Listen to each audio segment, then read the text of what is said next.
Hey everybody! So today in math, we are going to learn to solve decimal multiplication problems using the moving decimal method. And I will teach you what that is. Last week, we learned to solve multiplication problems using arrays, which is similar to the box method of multiplication. Now, this is personally my favorite strategy, but some students I know really like a different strategy, so I thought I'd teach you that one too. This is called the moving decimal method. So you remember last week we learned that you can look at the number of zeros and see how many times to move the decimal. So for example, this problem is 1 times 0.67, so I don't move the decimal at all because it's just one time. This is 10 times. I see 1 0, so I move the decimal point one jump. This has 3 zeros, so I moved my decimal point 1, 2, 3 jumps. Now today we're going to learn to use that strategy on any numbers, not just multiples of 10. So let's say I want to solve 3 times 2.1. Okay. First, I'm going to move my decimal point and make it into a whole number.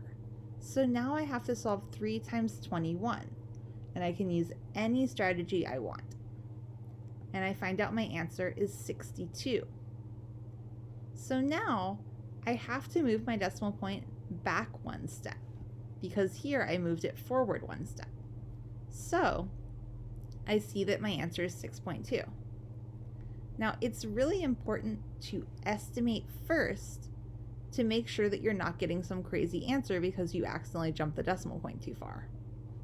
So when I started with 3 times 2.1, I thought in my head, 3 times 2 is 6. So my answer is going to be something close to 6. And now I see that my final answer is 6.2. So that's pretty close. So let's look at another example. I'm going to do 5 times 1.2. So first, I move the decimal one jump, and it's 5 times 12. Now I know my times tables, that's 60. Now all I have to do is move the decimal point back one jump, and my answer is 6.0. And again, that kind of makes sense because 5 times 1 when I estimated was 5, and my answer is 6. That's not very far off. That makes sense to me. So now I know my answer is 6.0. Oop, this one got a little messy. Let me see what happened here. Now this problem is where the estimation becomes really important because it can get tricky to track how many times you jumped your decimal. So I see 3.1 times 2.1, and I know in my head 3 times 2 is 6. So my estimate is already going to be 6. So first, I'm going to move that to make it a whole number, so it's 31. Then I'm going to move that to make it a whole number, so it's 21.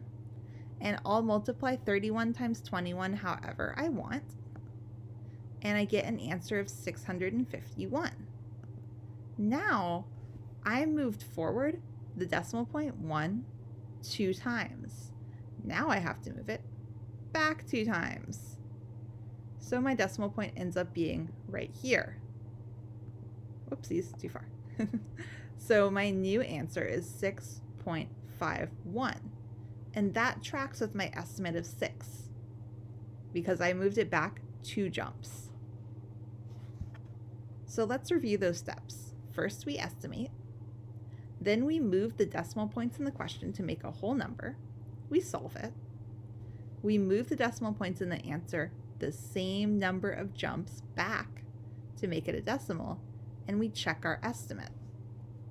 Now again, some students love this strategy, some students don't love this strategy, but either way, it's good to learn it to understand what happens when we move those decimals.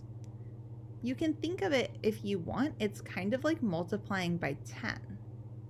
So here we multiplied both these numbers by 10 to make them whole numbers, and then we divided it twice by 10 to make them decimals again. So today you're going to solve some problems on Seesaw. You're going to show with an arrow how you move the decimal point. So when I look at your work, I should see an arrow like this showing that you made this number 25.